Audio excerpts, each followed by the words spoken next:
eyes have seen, my ears have heard of your mighty deeds and powerful show of love towards me. Good shepherd, good lover. Baba Mungu, katika jina tukufu la Bwana wetu Yesu Kristo, na kushukuru kwa ajili ya neema yako tena siku ya leo. Utukufu na heshima ni zako ewe Bwana. Tunasema asante kwa ulinzi wako na neema na rehema zako kwa ajili ya maisha yetu. Baba, tunatukuza jina lako na kulihimidi kwa sababu wewe ni Mungu mwaminifu, wewe ni mwingi wa rehema, wewe ni Baba mwema. Asante Yesu Kristo kwa ajili ya huyu ndugu, huyu baba, huyu mama ambaye ananisikiliza popote pale alipo. Baba, namwombea neema na nguvu za ufungulivu kupitia neno lako hili ambalo linataka kutolewa kwa ajili ya taifa lako.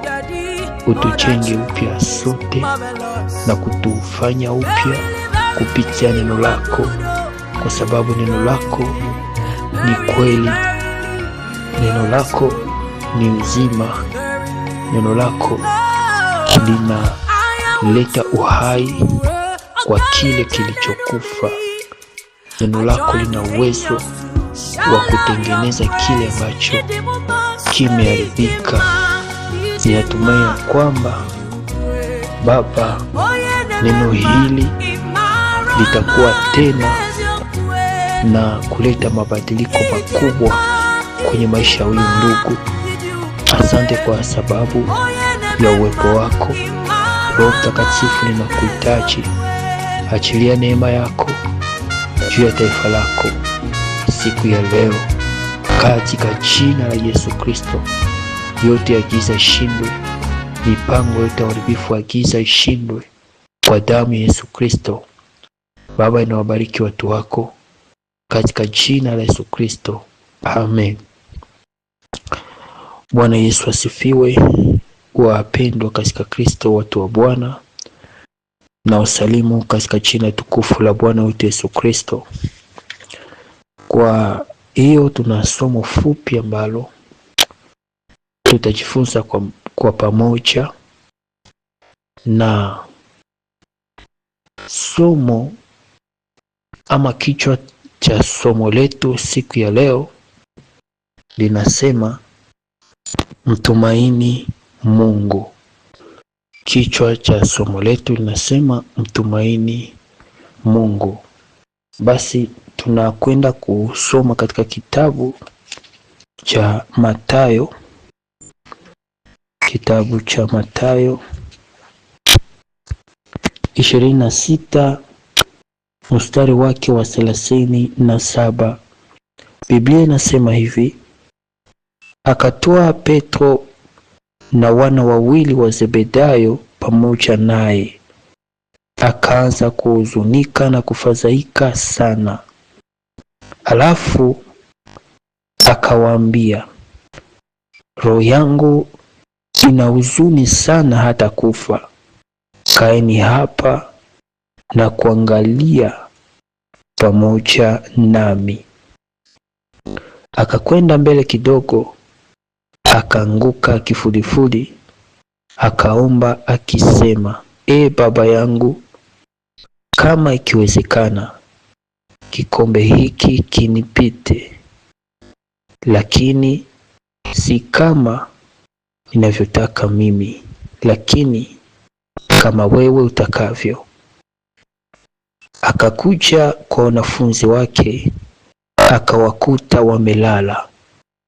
Akawaambia, Petro, hamkuweza kuangalia pamoja nami saa moja? Angalieni na kuomba, msiingie katika majaribu. Roho ni tayari, lakini mwili ni dhaifu. Akakwenda tena mara ya pili, akaomba akisema, Baba yangu, kama haiwezekani kwa kikombe hiki kunipitia, ila nikikunywa mapenzi yako yatimizwe. Akakuja tena akawakuta wakilala, maana macho yao yamekuwa mazito. Akawaacha tena akakwenda na kuomba mara ya tatu akisema maneno yale tena. Alafu akakuja kwa wanafunzi akawaambia, laleni sasa na kupumzika. Tazama, saa imekaribia na mwana wa watu ametolewa mikononi mwa wenye dhambi. Simameni twende, tazama yule ambaye atanitoa ni karibu. Amen. Wapendwa katika Kristo, hizi ni habari ambazo Kristo Yesu aliyapitia katika hali ambayo alikutana nayo kabla ya kuteswa kwake. Mpendwa katika Kristo, haya ni baadhi ya majaribu ambayo huwa yanawapata wengi na kuleta kabisa hali isiyokuwa ya kawaida kwa mtu, na wengine huwa wanakata tamaa kwa vipindi na majaribu mbalimbali ambazo huwa wanazipitia. Mpendwa katika Kristo, kuna wakati ambao pale ambapo umeweka tumaini lako, ipo siku Mungu atakuthibitishia kwamba hauishi kwa ajili ya watu, wala wale wote unawategemea. Unaweza pia ukaishi pasipokuwa na msaada wao. Wapendwa katika Kristo, hapo Yesu Kristo alipoona future itakayotokea hapo mbele, alipoona kipindi kigumu ambacho anakabiliana nacho mbeleni, akaamuru Petro, Yohana na Yakobo waombe pamoja naye kuhusu kile ambacho kitakachotokea hapo mbeleni. Kwa hiyo akamchukua Petro, Yohana na Yakobo, wakapanda mlimani kuomba. Lakini ndugu mpendwa, haijalishi unapitia shida kiasi gani, kuna wengine ambao waume wamewakimbia na wamekutana na changamoto nyingi kwenye maisha. Kuna wengine waliingia katika ndoa ambazo hawakuzitarajia kabisa, alafu wao wanakutana na mambo ambayo yanawatisha na kuleta majuto kwenye maisha yao ya ndoa. Kuna wengine ambao wamepitia baadhi ya changamoto kwenye kazi ama nafasi yao ya kazi. Inaleta kabisa kuvunjika moyo na kukata tamaa kwa kile ambacho wanakiona na kupitishwa. Kuna wengine kabisa wametupiliwa wala hawana msaada. wengine kabisa wanaonewa na wachawi, na wengine wanapitia katika majaribu mbalimbali. Mpendwa katika Kristo, kuna wakati ambao watu huwa wanapitia mambo makubwa mazito kabisa, vipindi vigumu kwenye maisha. Kuna wakati utakutana na njaa, kuna wakati utatengwa na watu wako, kuna wakati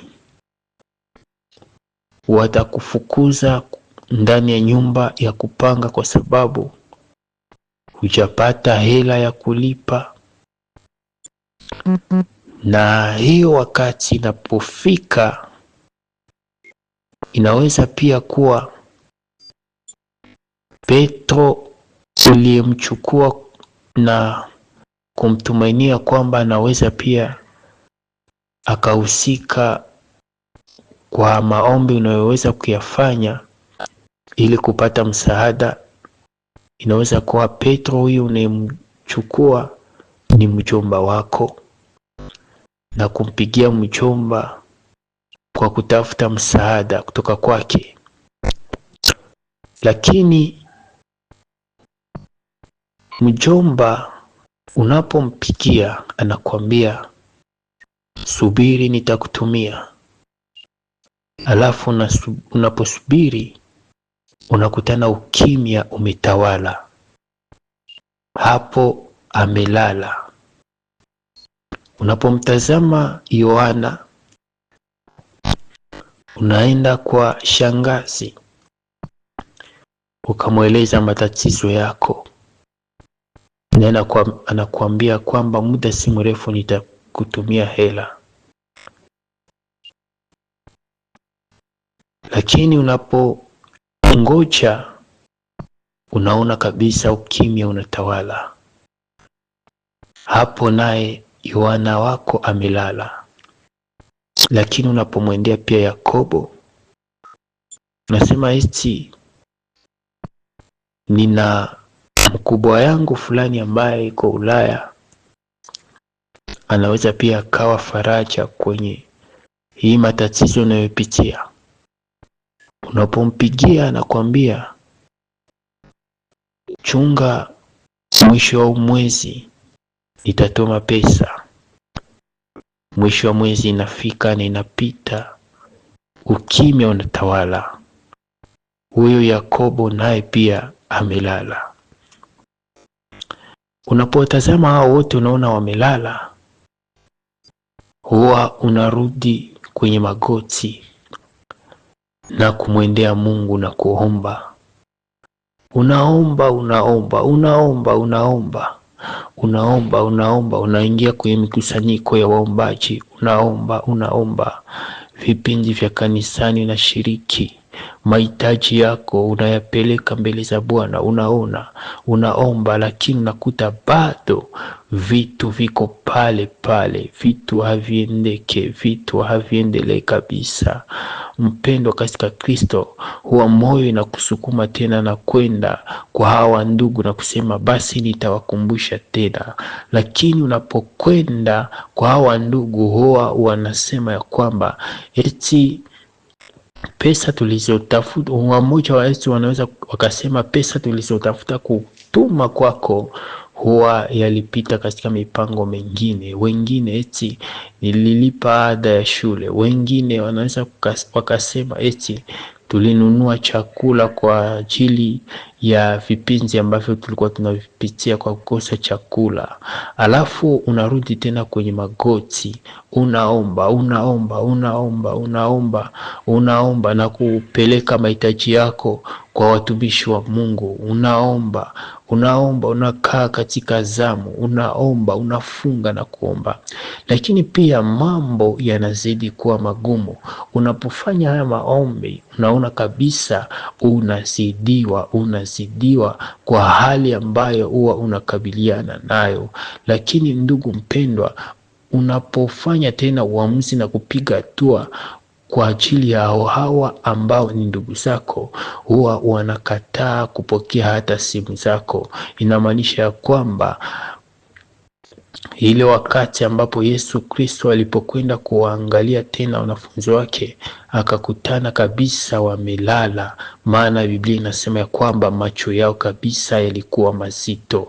Ni kipindi kile ambacho unaweza pia ukatafuta kuita kwenye simu alafu haupokelewi, kwa sababu wanapokuwa wanatazama simu zako huwa wanajua tu ya kwamba unahitaji msaada, unataka kuwaomba eti pesa, unataka kuhitaji kitu kutoka kwao. Kwa hiyo hata simu yao hawapokee. Lakini ndugu mpendwa katika Kristo, ninachompenda Mungu ni kwamba unapozidi kuomba na mahali ambapo ulikuwa ukitarajia kabisa hapatokee msaada yoyote, ndugu mpendwa katika Kristo, namtukuza Mungu kwa sababu Mungu huwa anatuma malaika. Biblia inasema ya kwamba hawa walipokuwa wakilala, Yesu Kristo alipokuwa akiomba peke yake, Mungu alimtuma malaika akaja akamtia nguvu. Mpendwa katika Kristo, Mungu atakutumia malaika ambaye atakutia nguvu. Haijalishi nini unapitia, lakini Mungu ana njia nyingi za kuleta msaada.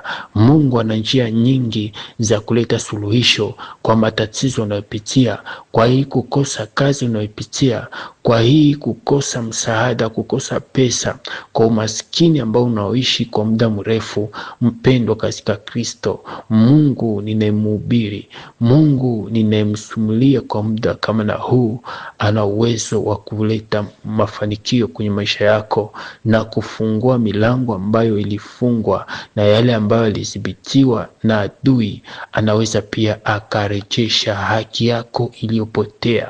Ndugu mpendwa, kumbuka kwamba pale ambapo adui zako huwa wanafanya vikao, Mungu huwa anashiriki vikao vyao. Kumbuka kwamba pale ambapo Yusufu na Maria walipokuwa na mtoto mchanga ambaye ni Yesu Kristo, na kuna nafasi nyingine ambao ilionekana kana kwamba Farao huwa anapanga njama zidi ya kumwangamiza mtoto. Lakini kitu ambacho ninachompenda Mungu ni kwamba katika kikao ambacho Herode alipanga njama kwa ajili ya kumwangamiza huyu mtoto, Mungu alishiriki hicho kikao. Ndipo malaika akatokea na kumwambia Yusufu kwamba mwende mkamondoe mtoto mahali hapa na kumbeba, kwa sababu Herode anatafuta roho ya mtoto ili apate kumwangamiza. Mpendwa katika Kristo, usihofu, usikate tamaa, kwa sababu kikao kile ambacho adui wanakifanya kwa ajili yako na mipango yote ambayo ulimwengu wa giza unapanga zidi yako haitafanikiwa, kwa sababu Mungu anashiriki hicho kikao. Mungu anajua kile ambacho adui anachokipanga, na kila kilichofunuliwa basi kinahukumiwa. Kwa hiyo usiogope mtoto wa Mungu kwa vipindi unavyovipitia. Haijalishi unapitia nini, haijalishi njia ambazo unazozipitia, haijalishi umekuwa kama Yusufu, kwa sababu nakuwa na kubeba ahadi mbalimbali za Mungu. Bado mtumainie Mungu katika ahadi zake. Bado mtumainie Mungu katika changamoto unayopitia. Kutengwa na wandugu haijalishi, haimaanishi kama Mungu amekukataa wala amekutupa. Kukataliwa na ndugu ama kuuzishwa na ndugu zako haimaanishi kama Mungu amekusahau wala amekutupa.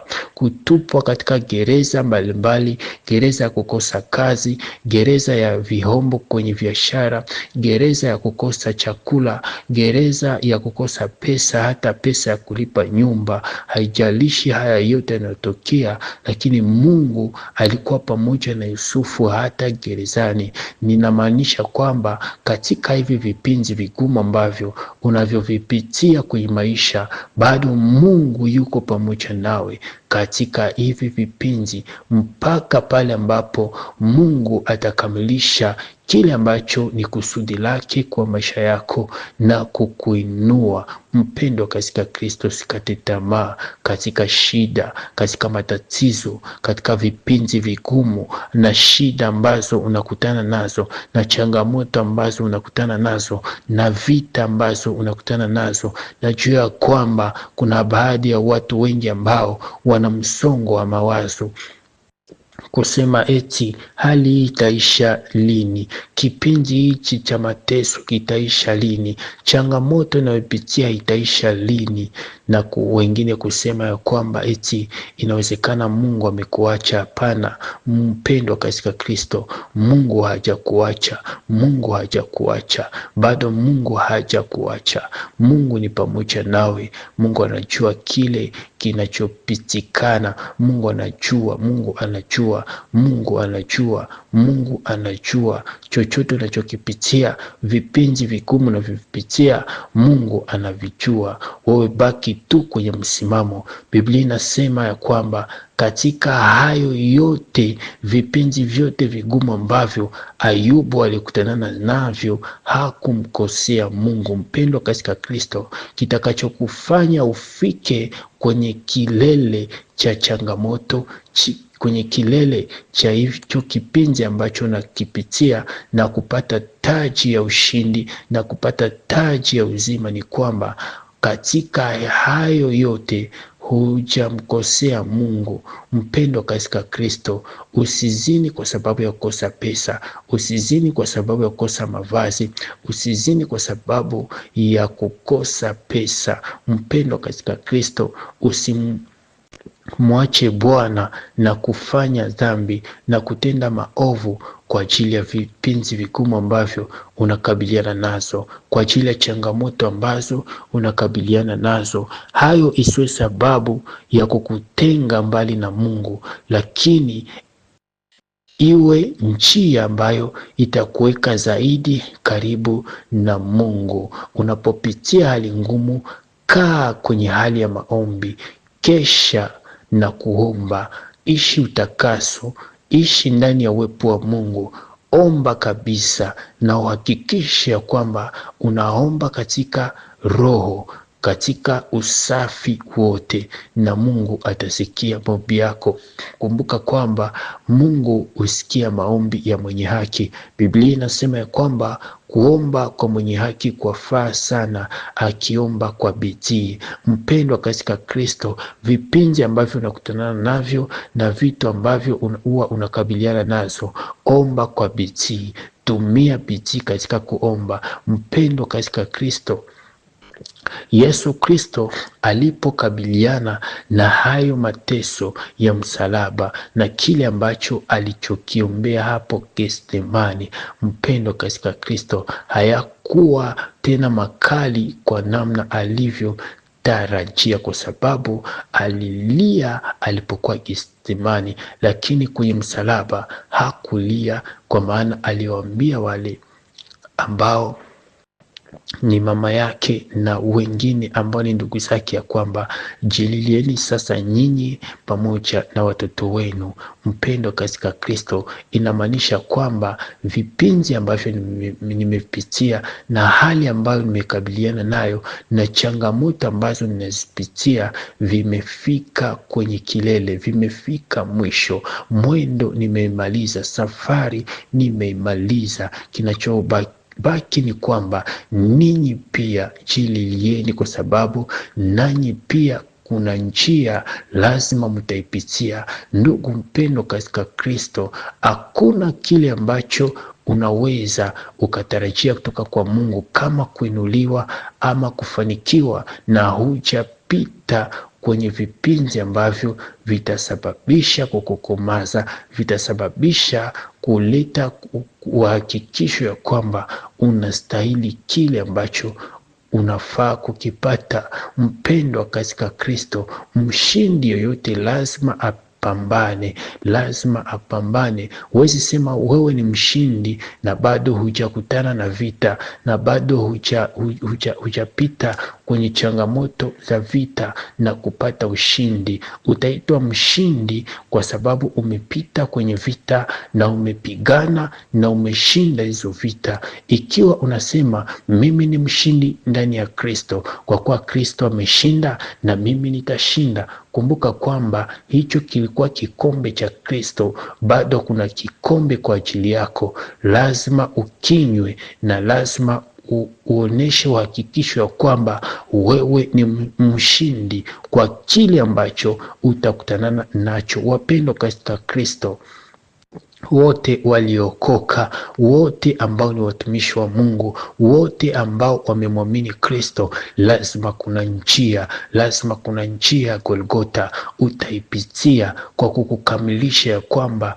wewe ni mtoto wa Mungu, wewe ni mshindi. Kuna vipindi ambavyo utakutana navyo ili vikamilishe ya kwamba wewe ni mshindi. Mpendwa katika Kristo, hata mtumishi ambao unanisikiliza, unaomba sana ndio, unafunga sana ndio, lakini haya si mambo ama jambo ambalo unaweza ukasimamia hapa na kusema eti nimekamilika. Hapana. Baada ya kufunga kuna mtihani, baada ya kufunga kuna mlima wa Golgotha, kuna Golgotha. Lazima ufike Golgotha. Lazima kuna mambo ambayo utakabiliana nayo katika huduma unayoifanya, katika kuomba kwako, katika unabii, katika uinjilisti, katika uchungaji. Kuna baadhi ya mambo ambayo yatakukamilisha, na ndipo utakaposema ya kwamba mimi ni mshindi, mimi ni mshindi. Ndugu mpendwa katika Kristo, ikiwa umeokoka, umemwamini Yesu Kristo kuwa Bwana na Mwokozi wa maisha yako, kuna baadhi ya changamoto ambazo utakabiliana nazo zitakazokamilisha ya kwamba kweli huyu mtu ameokoka, kweli kabisa huyu mtu amempokea Yesu Kristo kuwa Bwana na Mwokozi kwa maisha yake. Kwa hiyo ndugu mpendwa, mtumaini Bwana katika njia zako, mtumaini Bwana hata katika shida hiyo ambayo unayopitia, kwamba Bwana ataleta msaada, Bwana atafanya njia, Yesu atafanya njia pasipokuwa na njia. Kwa hiyo ndugu mpendwa katika Kristo, Mungu akubariki, akufanye kuwa mshindi, akufanye kuwa mshindi. Mbingu ni ya wale ambao watakaoshinda. Biblia inasema ya kwamba tutakapofika huko mbinguni tutavikwa taji. Mpendwa katika Kristo, wale ambao watakaovikwa taji, ina maana kwamba walipambana na wakapata ushindi. Huwezi kuvikwa taji na haukupambana. Kwa hiyo bado ungali mzima, bado ungali hai katika dunia hii. Pambana, kataa dhambi. Mpendwa katika Kristo, pambana na adui, kataa kila kitu ambacho kinachoweza kukutenga na uwepo wa Mungu na kukuweka kando kabisa na uwepo wa Mungu. Pambana na shetani, pambana na dunia hii, pambana na kujiokoa nafsi yako.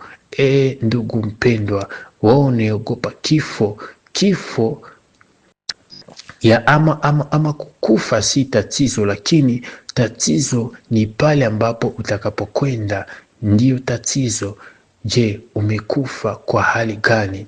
Umekufa kwa hali gani? Kwa sababu hata ukiogopa kifo, itakapokuja kwako haipigi hodi. Kifo inakuja, lakini ndugu mpendwa katika Kristo, dawa moja ya kifo ni kumwamini Yesu Kristo kuwa Bwana na Mwokozi kwa maisha yako. Wewe ambaye unataka kuishi milele, basi mwamini Yesu Kristo kwa Bwana na Mwokozi wa maisha yako. Basi na ukishaamini uwe hodari. Twike mzigo wako na umfuate Yesu Kristo. Jikane nafsi yako na umfuate Yesu Kristo. Ndugu mpendwa, maisha ya wokovu ni kujikana nafsi, ni kujikana nafsi. Kuna baadhi ya mambo ambayo yalikuwa halali kwako, lakini kwa ajili ya wokovu, kwa ajili ya Kristo anayembeba, lazima utaachana nayo. Lazima utayaona ya kwamba si vyote vinavyofaa. Haijalishi ulikuwa mtu wa aina gani hapo awali. Biblia inasema ya kwamba ukiwa ndani ya Kristo, wewe ni mtu mpya. Ya kale yamepita, tazama mambo yote yamekuwa mapya. Mungu awabariki. Mpendwa katika Kristo, weka tumaini yako kwa Mungu katika kipindi kigumu na kizito unachokikutana na kukabiliana nacho. Kumbuka kwamba Mungu peke yake anakuwa na neno la mwisho na ataleta njia ya kutokea katika jaribu unalolipitia. Basi Mungu awabariki. Acha niombe. Baba Mungu, katika jina kuu la Yesu Kristo, na kushukuru kwa ajili ya neno lako. Asante pia kwa ajili ya taifa lako, kwa ajili ya watu wako. Baba, ninawaombea neema mpya na nguvu mpya tena siku ya leo. Wajenge upya, wajaze upya. Roho wako Mtakatifu uwatie nguvu, Bwana, kwa sababu pasipo nguvu zako, Bwana, bila nguvu zako hawawezi chochote watu wako. Hatuwezi bila nguvu zako. Hakuna anayeweza akajisifu ya kwamba ameshinda dhambi kwa nguvu zake mwenyewe. Hakuna mtu ambaye anaweza akajisifu ya kwamba ameishi utakaso kwa nguvu zake mwenyewe. Sote tunayaweza yote katika Kristo atutie nguvu, kupitia Roho Mtakatifu anayekaa ndani yetu, kwa kutuongoza, kwa kutufariji, kwa kutuhimiza na kwa kututia nguvu na kwa kutusaidia. Kwa msaada wa Roho Mtakatifu pekee tunashinda, na tumeitwa washindi zaidi ya kushinda. Basi Mungu Baba, ninaomba neema hii kwa ajili ya taifa lako, kwa ajili ya huyu baba, kwa ajili ya huyu mama na huyu kaka na huyu dada, hawa ndugu wote ambao wananisikiliza kwa njia yoyote ile. Bwana, ninaomba waguse na kuleta faraja kwenye maisha yao. Roho wako Mtakatifu atengeneze mioyo yao kukuelekea wewe na kubadilika. Bwana, wale ambao ni wafungwa, Roho Mtakatifu wafungue, Bwana, na kuwaweka huru, nao watakuwa huru kweli kweli. Baba, ninaomba neema ya ufungulivu na nguvu zako, Bwana, ziende na kuwaokoa wale wote waliotekwa na shetani, wote waliotekwa na nguvu za giza, wote waliotekwa na wachawi. Kwa damu ya Yesu Kristo wapate kufunguliwa kwa jina la Yesu Kristo. Wengine wametekwa kwa hali ya magonjwa, Baba, inatangaza nguvu za uponyaji na neema ya ufungulivu ya ukombozi zidi yao katika jina kuu la Yesu Kristo aliyefufuka. Baba Mtakatifu, ninaomba neema yako kazidishe kwa zidi ya taifa lako, watie nguvu watu wako na kuwaimarisha katika mapenzi yako. Baba, utukufu na heshima ni zako wewe Bwana Mungu wetu, mfalme wetu na mwokozi wa maisha yetu. Na rudisha utukufu na heshima kwako na kulitukuza jina lako, maana wewe ni Mungu mwenye nguvu, ushindwi kamwe. Yesu Kristo, ushindwi kamwe. Pokea sifa Baba, pokea sifa Yesu Kristo, pokea sifa Roho Mtakatifu, Mungu mwenye uwezo na mamlaka. Ninakushukuru kwa ajili ya neema yako na nguvu za mabadiliko kwa ajili ya taifa lako katika jina la Yesu Kristo. Baba, naombea mahitaji ya watu wako. Baba, tazama huyu ndugu ambaye ameteseka kwa muda mrefu. Baba, leta faraja. Baba, leta faraja. Baba, leta faraja. Tunahitaji msaada wako Baba kwa ajili ya taifa lako. Mungu, leta faraja zidi ya taifa lako kwa jina la Yesu Kristo aliye hai. Huyu ambaye ameteseka kwa muda mrefu bila kupata kazi, Mungu Mtakatifu, Baba, fungua neema yako. Baba, fungua neema yako kwa jina la Yesu. Huyu ambaye anataka ndoa, Baba, umpe ndoa nzuri ya heshima, Bwana, inafaa. Mungu Mtakatifu, huyu ambaye pia anahitaji mtoto kutoka kwako Baba. Fungua tumbo yake, amekaa kwa muda mrefu ndani ya ndoa na bado hajafanikiwa kupata mtoto. Baba mtakatifu, Mungu uliokoa Sara na kumpa mtoto, ulimuokoa Ana na kumkumbuka, Mungu wa neema, ninakusihi kwa wingi wa rehema zako Baba, hata sasa unaweza.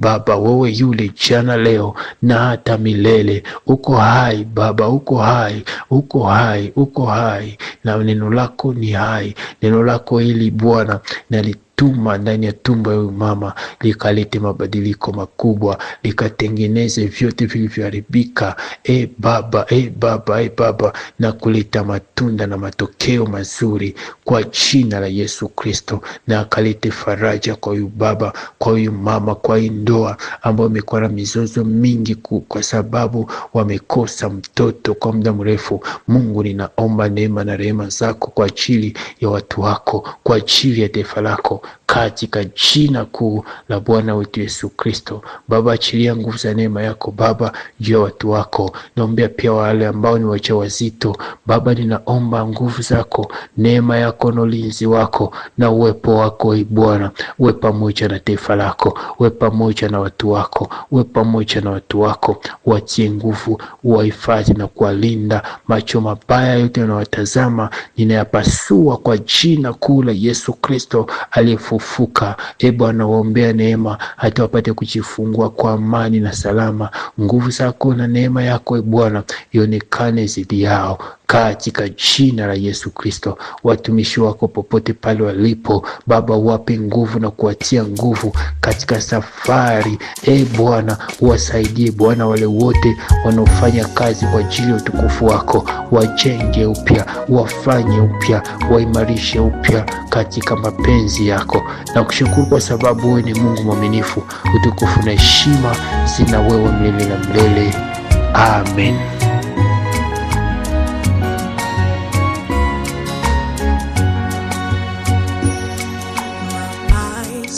Seen, my ears have heard of your mighty deeds and powerful show of love towards me. Good shepherd, good lover, I join the angels to shout out your praise. Idima, Idima, Oye Nevema, Imarama.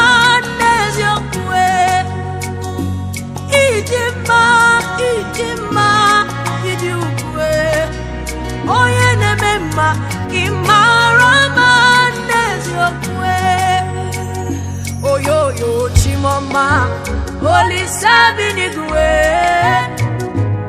There is a melody in my heart unto you.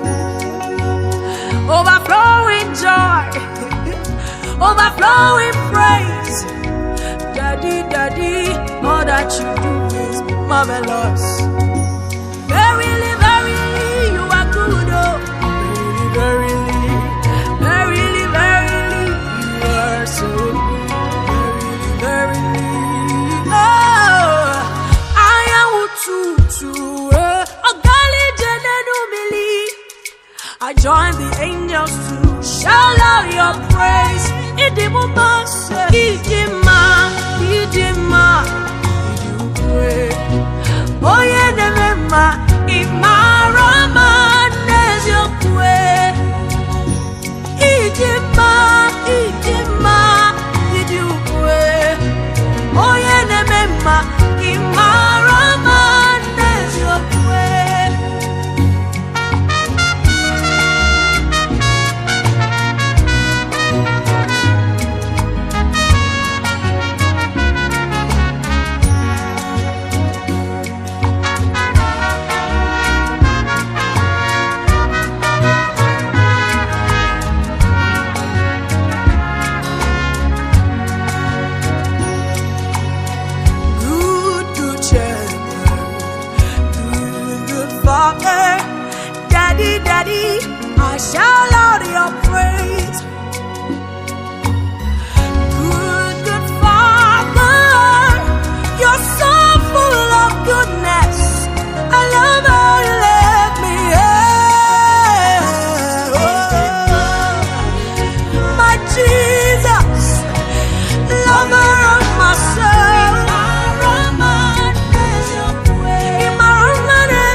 feel my